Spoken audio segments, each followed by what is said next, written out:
We're live. Let's go.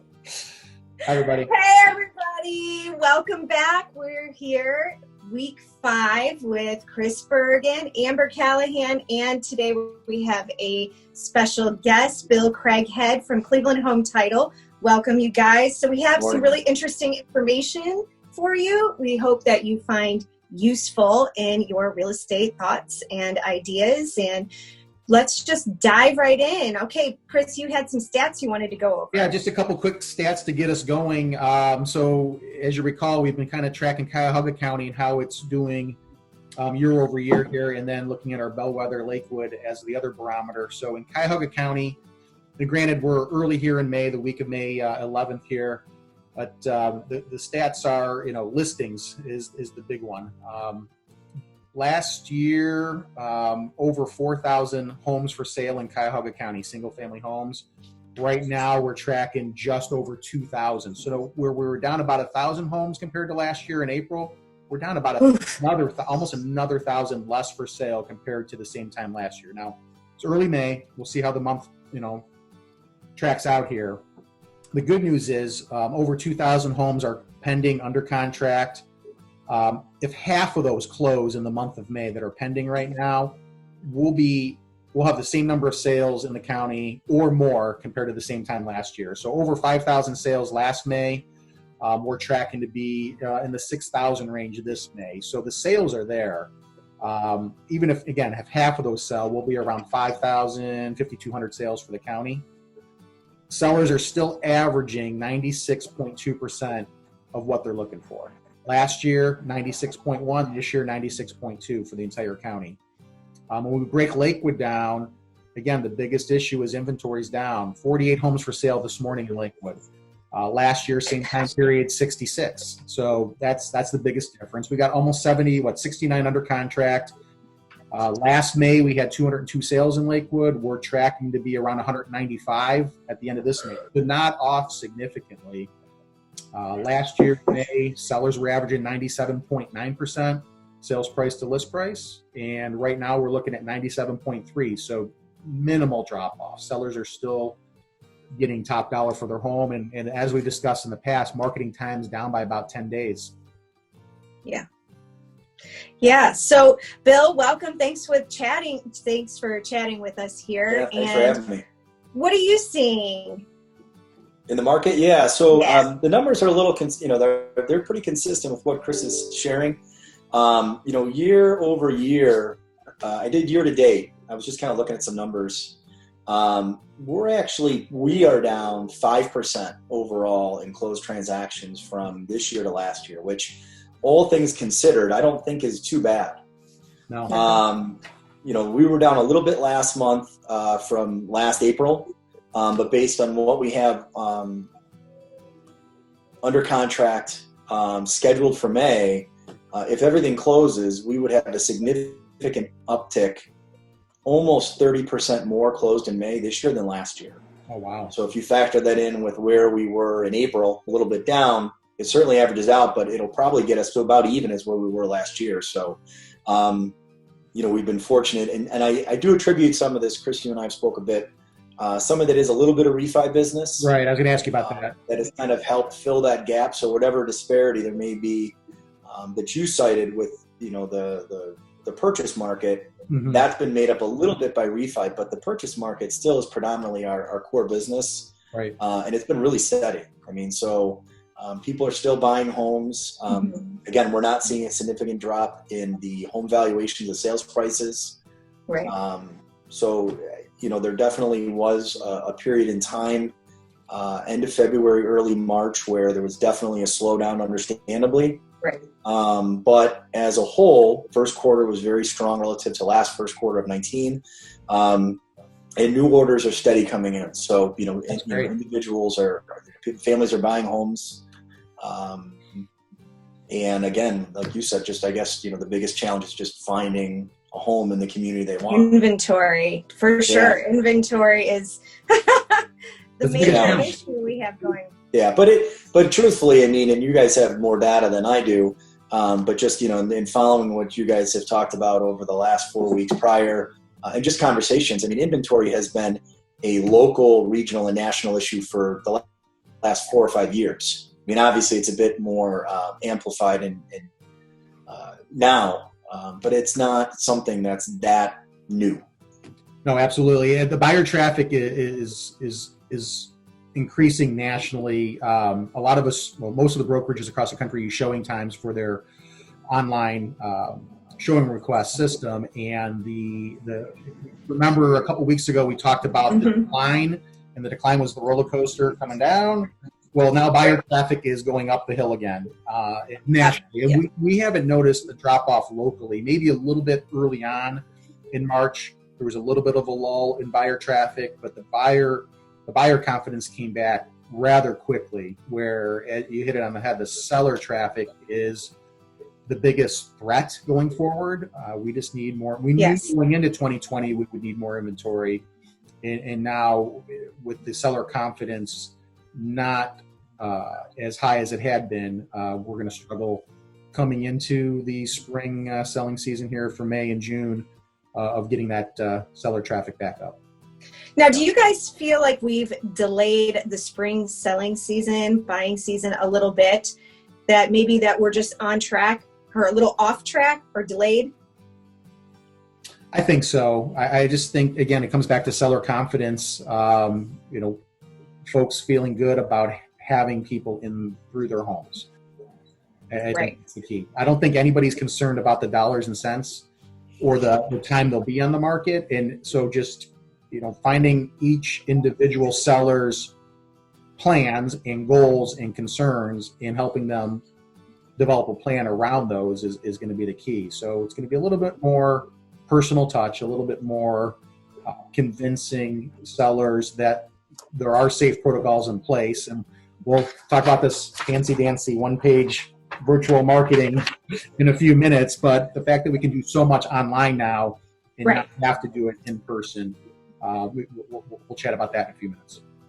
Yeah. So, some of the things that sellers really need to know, and buyers as well, that we're taking a lot of safe protocols. We can give thorough instructions about wearing gloves, masks being mandatory, sellers leaving all the lights on, doors open, cracked. So, buyers don't really need to touch anything. And at almost all the houses that I'm seeing, there is a station, with a hand sanitizer and maybe some extra gloves or footies. We're taking off shoes.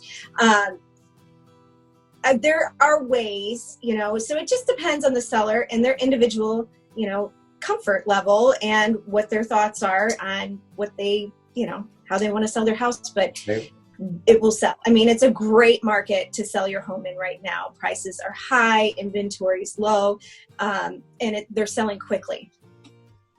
Bill, what have you seen in your industry change as far as how you're handling, business per se, but also, the clients at the closing table, pre-closing? How are things changed for the better? What's more challenging that you're still working through? What do you guys do? Sure.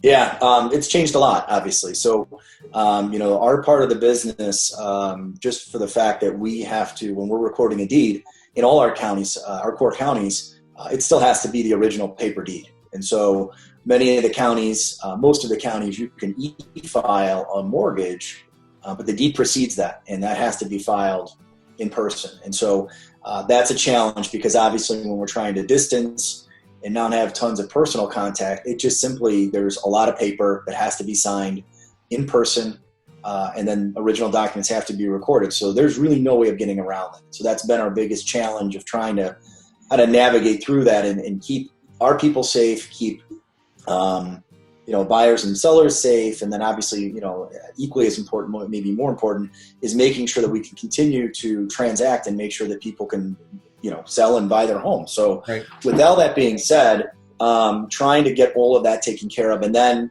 with all of the counties being closed from an access standpoint, so we do have the ability to record everything, but now it's more having things dropped at drop boxes, having counting workers facilitate that process for us. And so there's been significant change on our part of the industry. And what we've done, it took a bit of doing, a couple of weeks to really kind of get our heads around how to maneuver our process. And so with a lot of buy-in from, we're very fortunate and amazing staff, buy-in from the staff, buy-in from, management. We have about 90% of our people working remotely from home. Obviously want to make sure that our people are safe, and that they're in the most conducive environment they can be in, but making sure our process is uninterrupted so that we're still making sure we're maintaining data integrity, security, and as much efficiency as we can with our process. So we're now starting our 4th week of doing that. It's gone well. So that in the unfortunate event, if someone were to get sick, they're already quarantined, they're already home, and it doesn't interrupt our whole operation. So there was a lot of different layers as to why we did that. And then as it pertains to our closings, to our buyers and sellers, one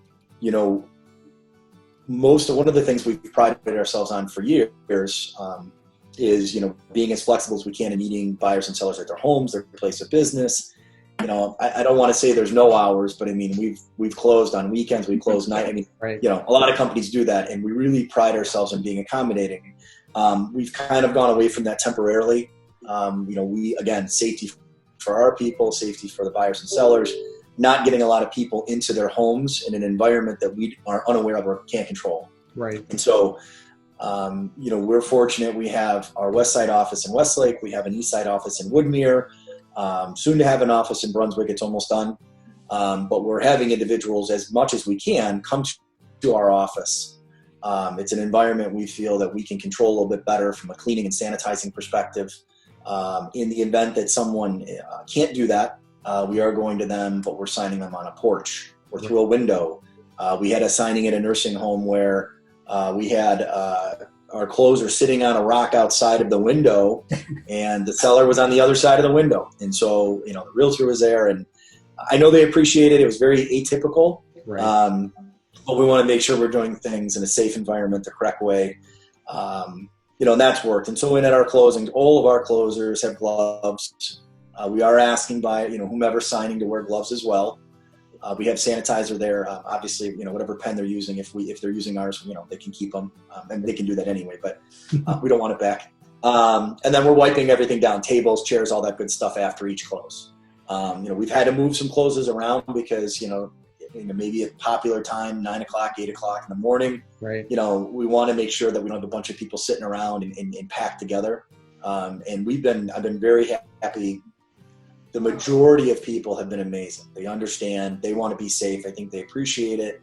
And it's been great. It's been great so far. I mean, in a bad, negative situation, working together, being resourceful.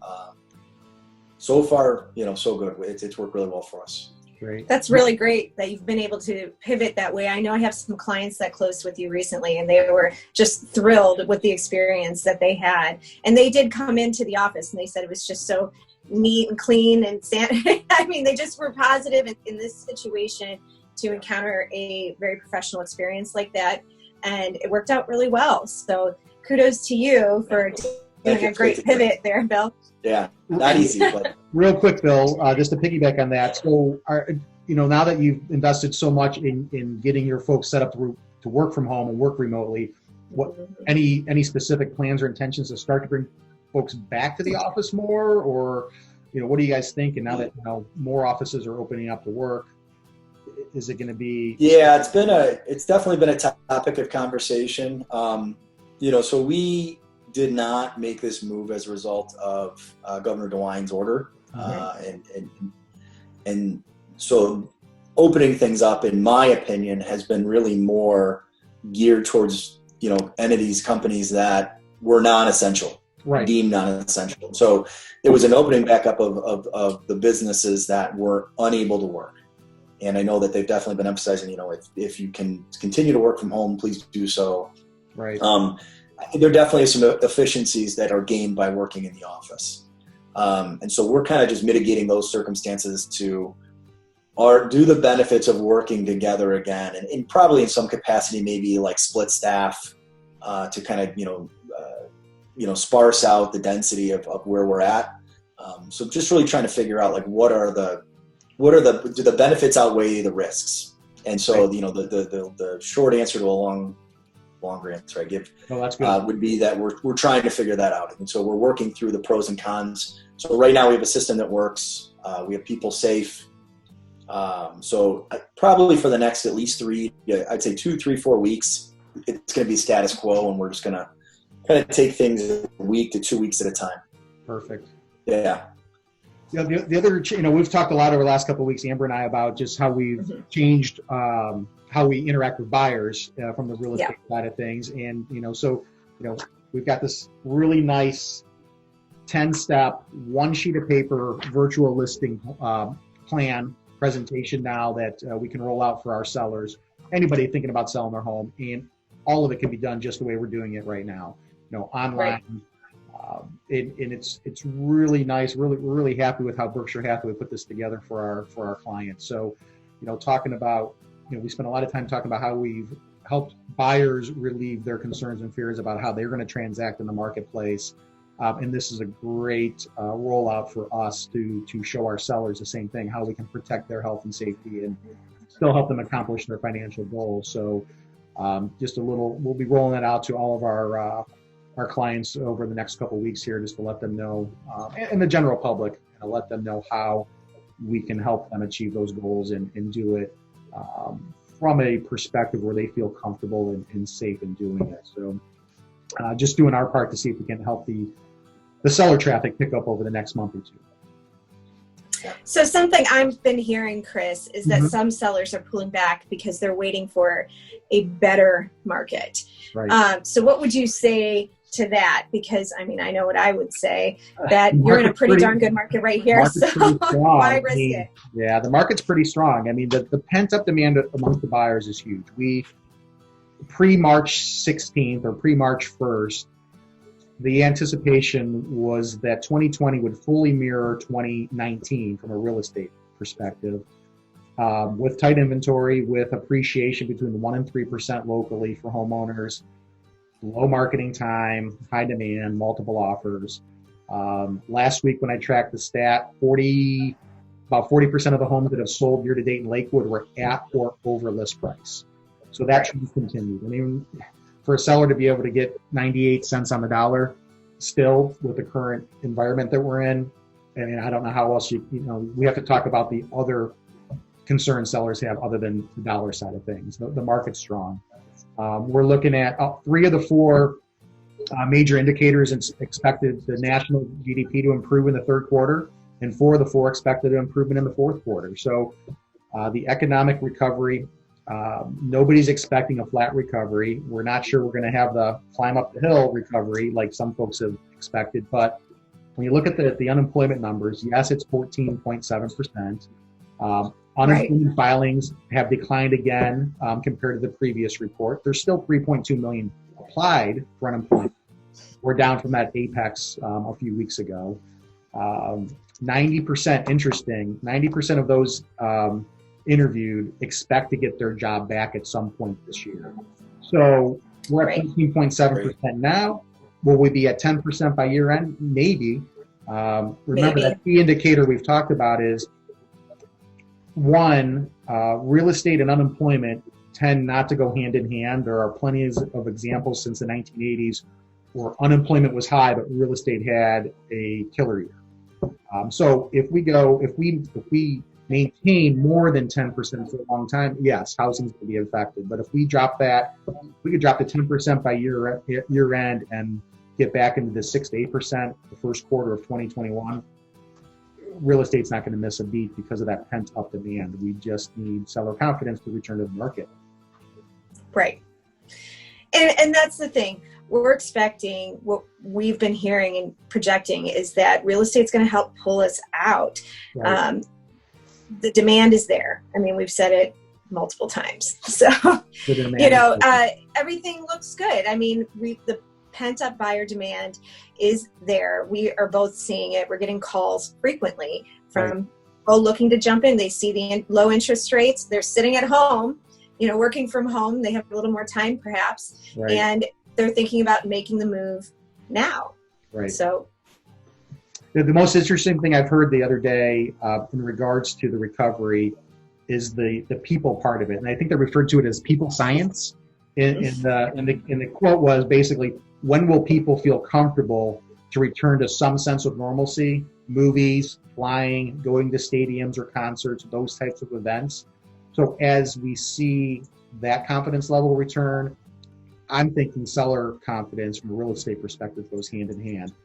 If you don't feel comfortable going outdoors to one of those, mass gatherings, then then you probably don't feel comfortable allowing open houses or buyer traffic through your home anyway. So as one recovers, I think we'll see the other recover. Right. And that you're probably right there. Another thing to think about is, we do have, technology. We can do virtual open houses, right, and virtual walkthroughs and all kinds of videos. So those are available if they do need to sell or want to test the market. Right. Any final parting shots, Bill, you have from to let folks know what you're expecting or seeing out there? I think the home buying process is such a big process, and it can be a scary time, especially for first time home buyers. Mm-hmm. There's just a lot of moving parts. So I think it's important, obviously, to work with really good real estate professionals like you guys. I think you guys do a great job. I think that's important. But I think there's a lot of so it's already a nerve-wracking process, and then when you add this layer that we're all dealing with as a globally, it just adds to it. And so I think there's a lot of information online, obviously some good, some bad. So just work with people that you trust, and ask questions. I'm talking more and more with individuals, which I love more and more than I normally do, just because yes, people do have more time, like you said, Amber. But the one thing that I think is kind of interesting, I think it's just people don't want to bother people. They're like, well, I know you're busy, but or they're apologizing for asking questions, and I'm like, listen, you're fine. Like, that's what we're here for. That's what we're doing. So, I think there's already a level of uncertainty. I think that with this coupled anxiety, I think don't be afraid to ask questions. If someone's not willing to answer your questions, that might not be someone you want to work with. So I think just don't be afraid to ask questions and don't apologize. You're allowed to be, you're allowed to know what you're doing, and you should feel confident. We never want people to sign and move forward. I would just encourage people that, it's a really easy process to navigate for the people that do it regularly. Awesome. Mm-hmm. And most buyers and sellers aren't those people. So just trust the people that do it, trust your professionals, but don't be afraid and don't apologize to ask questions. That's what we're here for. Perfect. Yeah. Good. Great. Well, thanks again for joining us today, Bill. Yeah, thanks for having me. Really appreciate good seeing both of you.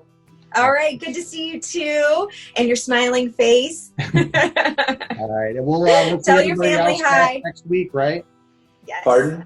So we'll see everybody else back next week, right, Amber? That's right. Sounds good. Everybody guys, take care. Thanks for listening.